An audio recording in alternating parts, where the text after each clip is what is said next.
क्या है इकोनॉमी में, हालांकि हर एक सेक्टर में, डेवलपमेंट में, अब अगर हम देख लें ऑटोमोबाइल प्रोडक्शन में तो 4th नंबर पर आ गया जर्मनी को बीट करके। स्टैंड तो बहुत ज़्यादा हो गए हैं। अगर हम देखें तो आपको पता है पिछली बार उन्होंने चाइना की जीडीपी को क्रॉस किया था, तो स्टैंड तो बहुत हद तक हो गया है। यहाँ तक कि उन्होंने, आपको पता है अब रिसेंटली उन्होंने डॉलर को भी इंडिया सऊदी अरब के साथ जो ट्रेड की, पाकिस्तान पे तो बहुत ज़्यादा इफेक्ट पड़ेगा, क्योंकि आपको पता है हमारे हर सेक्टर का जो बजट है वो बहुत ही लो है, और इससे बहुत ज़्यादा, क्योंकि हम बहुत ही ज़्यादा पीछे हैं। हम सारी दुनिया से, अगर हम बात करें 1947 की जब पार्टीशन हुई थी। जी, मेरा ख्याल ये है कि जो भी कंट्रीज़ अपने इंटरेस्ट रेट को इंक्रीज़ करते हैं, basically cost of doing business वहाँ पे इम्प्रूव कर जाता है। देखिए, पाकिस्तान में अगर इंटरेस्ट रेट को आप इम्प्रूव करते हैं ना, तो डाइवर्जन होती है इन्वेस्टमेंट की from real estate, right, from banks to real estate. यानी पब्लिक के पास दो किस्म की और वो गवर्नमेंट के पास आ सके, एंड सेंट्रल बैंक के पास पैसा होगा तो गवर्नमेंट जो है फिस्कल पॉलिसी को अप्लाई करते हुए वो एक्सपेंडिचर की तरफ मूव करे। Hello viewers, अस्सलाम वालेकुम, पाकिस्तान, नमस्ते India. This is your host Amna Adil and you are watching my YouTube channel. Viewers, आज हम लोग बात करने वाले हैं रिसेंटली आने वाली एक स्टेटमेंट के बारे में, जो स्टेटमेंट आई है आरबीआई गवर्नर की तरफ से, यानी कि रिजर्व बैंक इंडिया के गवर्नर की तरफ से, जिनका नाम है शक्तिकांता दास। उनकी तरफ से ये कहा गया है कि इंटरेस्ट रेट जो डिफरेंट कंट्रीज़ के अंदर इंक्रीज़ किया जा रहा है, उससे इंडिया के अंदर इतना रिसेशन फील नहीं किया जाएगा और इंडिया को कुछ ज़्यादा चेंजेस का सामना नहीं होगा, क्योंकि इंडिया जो है वो ऑलरेडी स्टैंड कर चुका है। पैंडेमिक की सिचुएशन के अंदर भी इंडिया को इतना ज़्यादा ड्रास्टिक इफेक्ट नहीं हुआ था। इसके बारे में जानेंगे यहाँ के लोगों से, क्या वाकई में यहाँ के लोग जो है वो इस चीज़ से जो है निगेट करते हैं या फिर इस चीज़ को एक्सेप्ट करते हैं।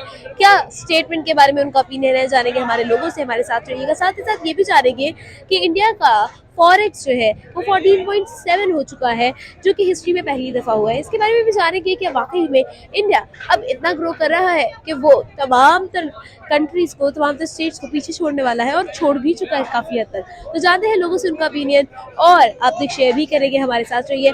अगर आपने अभी तक हमारे चैनल को सब्सक्राइब नहीं किया तो जी किस चीज़ का इंतजार है, जल्दी से चैनल को सब्सक्राइब कर ले और बेल आइकन को प्रेस कर दीजिएगा, ताकि हमारे तमाम तरह अपडेट सबसे पहले आप ही को मिले। अस्सलाम वालेकुम। वालेकुम सलाम। So good name? Aamir. Aamir sir, आज हम आपके लिए क्वेश्चन लेकर आए हैं। सवाल हमारा ये है कि जितनी भी डेवलप्ड इकोनॉमीज हैं, उन्होंने इन्फ्लेशन के लिए अपने इंटरेस्ट रेट्स को इंक्रीज कर दिया है वर्ल्ड वाइड। तो आपके ख्याल में क्या जो इमर्जिंग इकोनॉमीज है, इन पर इफेक्ट होता है इस चीज़ का? जी, मेरा ख्याल ये है कि जो भी कंट्रीज़ अपने इंटरेस्ट रेट को इंक्रीज़ करते हैं, basically cost of doing business वहाँ पे इम्प्रूव कर जाता है। अब पाकिस्तान जैसी इकोनॉमी में इंटरेस्ट रेट को अगर बढ़ाते हैं तो आप यूँ समझ लीजिए कि आप बिजनेस इंडस्ट्री को आप डिस्करेज कर रहे हैं। बैंक्स बेसिकली जो लोन प्रोवाइड करते हैं टू द बिजनेस सेक्टर, उस बिजनेस सेक्टर की अगर कॉस्ट ऑफ डूइंग बिजनेस अगर बढ़ जाएगा तो अब इवेंचुअली इसका इम्पैक्ट हमारी एक्सपोर्ट के ऊपर भी आएगा। फॉर इंस्टेंस के पाकिस्तान में अगर कोई यूनिट, कोई फैक्ट्री काम कर रही है, गारमेंट्स का काम कर रहे हैं या कोई और प्रोडक्ट बन रही है, तो हम ग्लोबल मार्केट में कम्पीट नहीं कर पाएंगे। दैट्स वाई मैं समझता हूँ कि पाकिस्तान में इंटरेस्ट रेट को डिस्करेज करना चाहिए, इसको रिड्यूस करें, सो दैट मैक्सिमम पैसा जो है पब्लिक के पास आए और इंडस्ट्री लगे और बहुत सारे जो है वो फैक्ट्री सेटअप्स लगे, जिससे एम्प्लॉयमेंट भी क्रिएट होगी और कंट्री खुशहाल होगा। उनके ऊपर फर्स्ट ऑफ ऑल तो इंडिया की जो स्टेटमेंट आई है, ठीक है, इंडिया कहता है कि हम अगर इंटरेस्ट बढ़ा भी देते हैं तो हम अपनी हर जगह पे स्टैंड हैं। अच्छा, असल में बात यह है कि इंटरेस्ट उनकी तरफ से नहीं बढ़ाया जा रहा, इंटरेस्ट उन कंट्रीज की तरफ से बढ़ाया जा रहा है जो कंट्रीज ऑलरेडी बहुत ज्यादा, जैसे यूके है, यूएसए है, इस तरह की कंट्रीज की तरफ से बढ़ाया जा रहा है। और इंडिया की तरफ से ये स्टेटमेंट आई है कि अगर वो बढ़ाते हैं इंटरेस्ट तो हमारी इकोनॉमी पे कोई फर्क नहीं पड़ेगा। मैं भी ये कहना चाह रहा हूँ कि इंडिया का जो स्टेटमेंट आया कि वो जितना मर्जी भी इंटरेस्ट रेट बढ़ा दें, ठीक है, मगर हमारी इकोनॉमी के ऊपर जो है वो बिल्कुल भी फर्क नहीं पड़ेगा, तो ये बात जो है वो उनकी तरफ से गैर मुनासिब है। ये कभी भी पॉसिबल हो ही नहीं सकता। दुनिया का जो है एक ये रूल है कि अगर जो डेवलप्ड कंट्रीज़ हैं अगर वो इंटरेस्ट रेट बढ़ाती हैं, तो जो नॉन डेवलप्ड हैं या जो अभी कोशिश कर रही हैं अपने आप को ऊपर लाने की, उनका जो इंटरेस्ट रेट है ना, उसके बढ़ाने की वजह से वो लाजमी तौर के ऊपर वो नीचे आती ही आती हैं। उनके अंदर गुर्बत वगैरह और डिफ़िकल्ट चीज़ें जो इस तरह की हैं वो कम होती ही होती हैं। अच्छा, हम यहाँ पर अगर हम लोग बात करें तो India is not a non developed country any more, because हम जानते हैं कि इंडिया जो है वो दुनिया की 5वीं बड़ी इकॉनमी बन चुका है, जबकि यूके जो है वो इंडिया से के बाद आता है। इंडिया ने यूके की इकॉनमी को भी बीट कर दिया है और उससे आगे चला गया। तो हम ये तो कह नहीं सकते कि वो लोग अभी स्टैंड नहीं है, वो स्टैंड है, तो इसी वजह से जो है वो ऑन द पीक नजर आ रहे हैं। मैं ये नहीं कह रहा कि स्टैंड नहीं है, वो स्टैंड है, मगर जितनी गुर्बत उनकी कंट्री में भी है वो भी एक देखने वाली चीज़ है। और उसकी रेशो भी अगर आप चेक करें तो फिर आपको समझ लगेगी कि क्या वहाँ पे गुर्बत है और क्या चीज़ है क्या नहीं है। यूके से बढ़ के वो है, मैं इस चीज़ को मानता हूँ और एग्री करना चाहिए, मगर उनकी जो रेशो ऑफ पॉपुलेशन है और जितनी गुर्बत है उनके अंदर, वो एक एक्सट्रीम रेट के ऊपर है वो। बिल्कुल ठीक है। अच्छा, यहाँ पर अगर हम लोग बात करें गुर्बत के बारे में, तो उनकी गुर्बत जो है उन लोगों ने बहुत हद तक उसमें जो है कमी, इन्फ्लेशन के अंदर कमी लेकर आए हैं। उनकी इन्फ्लेशन रेट जो है ना वो सिर्फ 6.7 है। 6.7 है, मगर उनका अगर हम देखें ना एरिया कितना उनके पास और उनकी पॉपुलेशन जितनी है, आप वहाँ पे देखेंगे तो 24 घंटे तकरीबन मेरे ख्याल से वहाँ पे सिग्नल्स के ऊपर रश ही रश होता है। बाइक्स, गाड़ियाँ वगैरह उनकी जितनी भी हैं वो वहाँ पे टोटली रश होता ही है। तो पॉपुलेशन की असल में बात आती है ना कि पॉपुलेशन कितनी है और गुर्बत उसके अंदर कितनी है। अगर ये सिर्फ अमीर लोगों को गिनेंगे तो 6.7 को छोड़ के जितनी मर्जी भी कर लें उससे तो कोई इशू नहीं पॉइंट ये है कि ये टोटल इंडेक्स है ना, इसमें टोटली इन्वॉल्व होंगे। और दूसरी बात ये है कि अगर हम खुद देखें तो उनकी एम्प्लॉयमेंट और उनकी इंडस्ट्रियलाइजेशन जो है वो बहुत ज्यादा ग्रो कर चुकी है। If you talk about the last 1 decade, पिछले 10 सालों में उन लोगों ने जो है अपनी इंडस्ट्रीज को स्टैंड कर लिया है। तो इन चीजों के बारे में अगर हम लोग बात करें तो आपके ख्याल में क्या वाकई में इंडिया ने जो है अपने आप को स्टैंड नहीं कर लिया?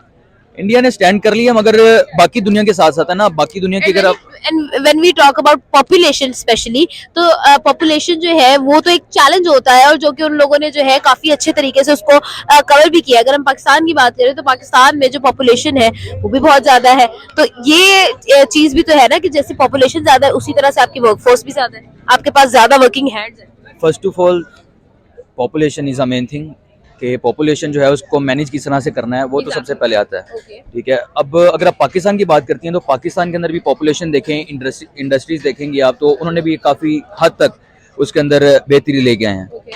और दूसरी बात, अगर पाकिस्तान की अगर आप बात करती हैं तो पाकिस्तान की तो आप बात ही छोड़ दें कि इसके फैसले बाहर बैठ के होते हैं। ठीक है, और सारा लायामल जो है वो यहाँ पे पाकिस्तान के अंदर हो रहा होता है। पाकिस्तान की तो आप फिलहाल अभी बात ही ना करें, तो पॉपुलेशन की जो बात आप इंडिया की कर रही हैं वो आपको मैंने सारा बता दिया कि गुर्बत जो है उसको भी गिना। यहाँ पर आ जाते हैं कि मुझे ये बताएं कि फॉरेन एक्सचेंज जो है ना इंडिया का, इट इज नाउ टचिंग 14.7 और जो कि अब तक का हाईएस्ट रहा है। और वो लोग जो है अपनी फॉरेन एक्सचेंज पर बहुत ज्यादा काम करते भी नजर आ रहे हैं और लोग जो है उनके प्रोडक्ट्स पर ट्रस्ट करते भी नजर आ रहे हैं। आपने रिसेंटली सुना होगा चाइना से शिफ्ट हो रही है, आईफोन की फैक्ट्री भी जो है इंडिया में शिफ्ट हो रही है। तो इस बारे में क्या कहेंगे?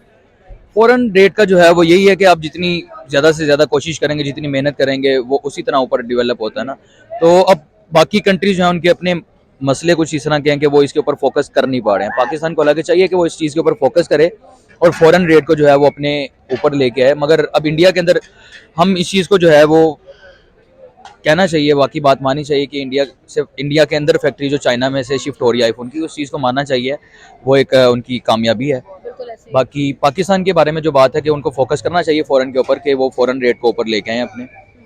बिल्कुल, थैंक यू सो मच। मैं इस बारे में ये कहूँगी कि देखें इंडिया बहुत आगे बढ़ चुका है इकोनॉमी में, हालांकि हर एक सेक्टर में, डेवलपमेंट में। अब अगर हम देख लें ऑटोमोबाइल प्रोडक्शन में तो 4th नंबर पर आ गया जर्मनी को बीट करके। तो ये बहुत बड़ी अचीवमेंट है। तो मुझे लगता है अगर उन्हें ऐसा लगता है कि उन्हें नहीं फ़र्क इतना पड़ेगा तो ये ठीक है, काफ़ी हद तक ठीक है, लेकिन थोड़ा बहुत तो फ़र्क पड़ेगा ही फिर मुल्क की इकोनॉमी को इस चीज़ से। पाकिस्तान को फर्क पड़ता है इससे। जैसे ये देखें, अब पाकिस्तान की बात नहीं, मैं इंडिया की बात कर रही हूँ कि इंडिया कह रहा है कि हमें फर्क नहीं पड़ता। उनको नहीं पड़ता फर्क। क्यों नहीं पड़ता? क्या लगता है क्यों नहीं बढ़ता? ऑब्वियसली जब इंटरेस्ट रेट जो इंक्रीज किया जाता है तो उससे क्या होता है, definitely in a long run वो इफेक्ट करती है बाकी कंट्रीज को जो उनके साथ ट्रेड के अंदर इन्वॉल्व है। तो आपको नहीं लगता कि इंडिया को कोई भी फर्क नहीं पड़ेगा, मतलब उन लोगों को उनकी इन्फ्लेशन रेट में कोई फर्क नहीं पड़ेगा? नहीं पड़ता होगा फर्क, इसलिए उन्होंने बोला। क्यों आपके ख्याल में? ऑब्वियसली वी ऑल नो कि इंडिया भी जो है वो एक एशियन कंट्री है, लेकिन उसके बावजूद जो है इंडिया ये एक स्टेटमेंट दे रहा है कि हमें फर्क नहीं पड़ेगा।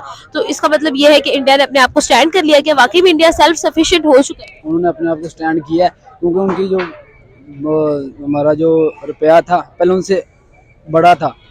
हमारा 1 रुपया होता था, उनका 2 होते थे।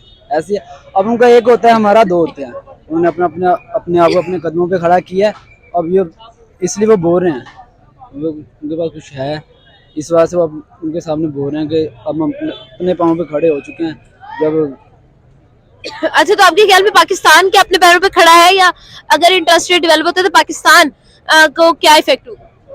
बहुत इफेक्ट होता है। जैसे ये देखें ना, इस टाइम पाकिस्तान जितनी भी दुनिया है, सबसे जो हल्का रुपया है वो पाकिस्तान का ही है, ऐसी बात है। और आए दिन यहाँ पाकिस्तान में कभी वो धरने दे रहा है, कभी वो धरने दे रहा है, कभी ये पार्टी ऐसे कर रही है। और ये कैसे, जब तक ये सब मिलके खुद बैठेंगे नहीं, कुछ करेंगे नहीं, पाकिस्तान का कुछ नहीं बन सकता।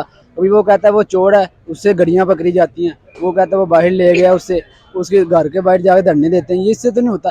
ये एक आपस में बैठ के मिलजुल करके कुछ करेंगे तो पाकिस्तान का कुछ बनेगा, ऐसे तो कुछ नहीं बनेगा, ऐसे तो और लॉस होगा। अच्छा हसनैन, यहाँ पर मैं एक सवाल पूछना चाहूंगी कि अगर इस तरह से कुछ नहीं बनेगा तो फिर किस तरह से बनेगा? हम लोग क्या बेहतरी ला सकते हैं? हमारे पॉलिटिशियंस को क्या करना होगा, हमें क्या करना होगा? हमें इस्लाम दीन पे चलना होगा। जो हमें इस्लाम कहता है हमें वो मानना पड़ेगा। ये मुल्क बनना है ला इलाहा इल्लल्लाह मुहम्मद रसूलुल्लाह के नाम पर।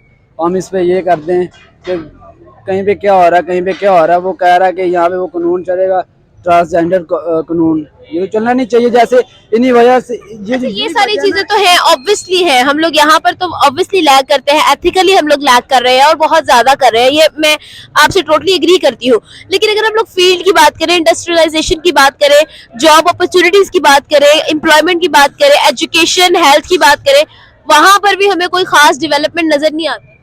नहीं आती। मैं जिंदा मिसाल मैं हूँ, 4 दफ़ा अप्लाई कर सकूँ किया, कुछ नहीं बनना अभी तक। जो पैसे देते हैं उनका बन जाता है। फुल फिजिकल मेडिकल सब कुछ मेरा क्लियर है। जब भी जाए कुछ नहीं, आपका ये ऐसे है वैसे है, कागज़ हमारे बांध के ना रद्दी में फेंक दिए जाते हैं, क्योंकि जिनके पैसे चलते हैं उनको जो पैसे देते हैं वो आगे नौकरियां पाते हैं। अफसरों के बेटे अफसर लगते हैं, कभी किसी गरीब का बेटा कभी अफसर नहीं लगा। ऐसे ही होता आ रहा है पाकिस्तान में शुरू से। ये 75 साल हो गया, मैं 75 साल से एग्री नहीं हूँ पाकिस्तान जो ये कर रहे हैं हुकूमत। इंशाल्लाह कोई ऐसी हुकूमत आएगी जो पाकिस्तान को अपने कदमों में खड़ा करेगी, हम उससे एग्री करेंगे। हम तो नवाज शरीफ, इमरान खान, जरदारी इनको नहीं मानते हैं, उनकी वजह से ये सब कुछ हो रहा है। ये अपने बेटों को बाहर भेज देते हैं। किसी का बेटा कोई पाकिस्तान में रह के पड़ा हो, इमरान खान के बेटे हैं वो बाहर हैं, नवाज शरीफ के बेटे हैं वो बाहर है, जरदारी का बेटा बाहर से आया है अपने बाप की हुकूमत लेने के लिए, क्योंकि उसने मर जाना अगले साल। बिल्कुल ठीक है, थैंक यू। वहाँ उनकी तरफ से ये स्टेटमेंट दी गई है कि हमें इतना इम्पैक्ट नहीं पड़ेगा। और अगर आपके ख्याल में क्या वाकई में वो लोग सेल्फ सफिशिएंट हो गए हैं? क्या वो लोग इतने स्टैंड हो चुके हैं कि उनकी जो इकोनॉमी है उनको इतना ज्यादा ड्रेस्टिक इफेक्ट नहीं होगा इससे? स्टैंड तो बहुत ज्यादा हो गए हैं। अगर हम देखें तो आपको पता है पिछली बार उन्होंने चाइना की जीडीपी को क्रॉस किया था, तो स्टैंड तो बहुत हद तक हो गया है। यहाँ तक कि उन्होंने, आपको पता है अब रिसेंटली उन्होंने डॉलर को भी इंडिया सऊदी अरब के साथ जो ट्रेड की है उसमें उन्होंने डॉलर यूज नहीं करना, रियाल और रुपये में करनी है ट्रेड। तो वो डेवलप तो बहुत स्टैंड बहुत ज्यादा हो चुके हैं और उन्हें इतना फर्क नहीं पड़ेगा, आई थिंक सो, इतना इम्पैक्ट नहीं पड़ेगा। अगर हम पाकिस्तान की बात करें तो पाकिस्तान की इकोनॉमी को कितना इम्पैक्ट पड़ेगा और पाकिस्तान पर ये कितना ज्यादा जो है ड्रेस्टिक होगा? पाकिस्तान पे तो बहुत ज़्यादा इफेक्ट पड़ेगा, क्योंकि आपको पता है हमारे हर सेक्टर का जो बजट है वो बहुत ही लो है और इससे बहुत ज़्यादा, क्योंकि हम बहुत ही ज़्यादा पीछे हैं। हम सारी दुनिया से, अगर हम बात करें 1947 की जब पार्टीशन हुई थी, तो तब उसके बाद हमें आगे बढ़ना चाहिए था। हम बड़े भी थे, लीडर्स अच्छे भी कुछ आए थे, लेकिन उसके बाद हम अभी तक पीछे ही जा रहे हैं। अगर हम बात करें तो हम उससे आगे बढ़ ही नहीं रहे हैं, हम पीछे जा रहे हैं। ठीक है रबे, तो फिर ये जो रिवर्स गियर है आखिर क्यों लगा हुआ है और हम लोग किस तरह से इसको बेहतर कर सकते हैं? क्योंकि हमारी पॉलिटिक्स अच्छी नहीं है और अवाम भी अच्छी नहीं है। क्योंकि देखिए, जब तक अवाम खुद अपने साथ सिंसेयर नहीं होगी तब तक हुक्मरान भी वैसे ही होंगे। जैसी अवाम होती है वैसे ही हुक्मरान भी आते हैं। फिर हमें खुद सिंसेयर होना चाहिए, खुद के साथ हमें अपनी लॉयलिटी बरकरार रखनी चाहिए, खुद के साथ लॉयल रहना चाहिए और अपने काम जो है अपने वो सारे टाइम पर करने चाहिए, मतलब अपने हक अदा करने चाहिए। जो भी है बिल्कुल ठीक है। अगर यहाँ पर अगर हम लोग बात करें ना इंडिया की फॉरेन एक्सपोर्ट के बारे में, यानी कि फॉरेक्स के बारे में, तो उनका जो फॉरेन एक्सचेंज है वो 14.7 को टच किया है। तो ये और ये हिस्ट्री में पहली दफा हुआ है कि उन्होंने इतना ज्यादा जो है अपनी फॉरेक्स पर काम किया है। तो इस बारे में क्या कहेंगी कि इंडिया का जो फॉरेक्स है वो इतना बढ़ रहा है, वो लोग ट्रेड पे काम कर रहे हैं और वो लोग जो है इन्वॉल्व है हर चीज के अंदर। तो इंडिया जो है वो आखिर करना क्या चाह रहा है? इंडिया, बात देखिए ये है कि उनके जो प्राइम मिनिस्टर हैं नरेंद्र मोदी, उन्होंने खुद कहा था कि ये एरा जो है वो वॉर का नहीं है, ये एरा है इकोनॉमी का। तो वो इस चीज़ को आगे लेके जा रहे हैं कि उन्होंने वॉर का तो बीच में जमाना ही रहा, इकोनॉमी की वॉर है अब तो वो कह रहे हैं खुद, जब उन्होंने ये कह दिया तो इसका मतलब ये है ना कि वो इकोनॉमी में आगे बढ़ना चाहते हैं।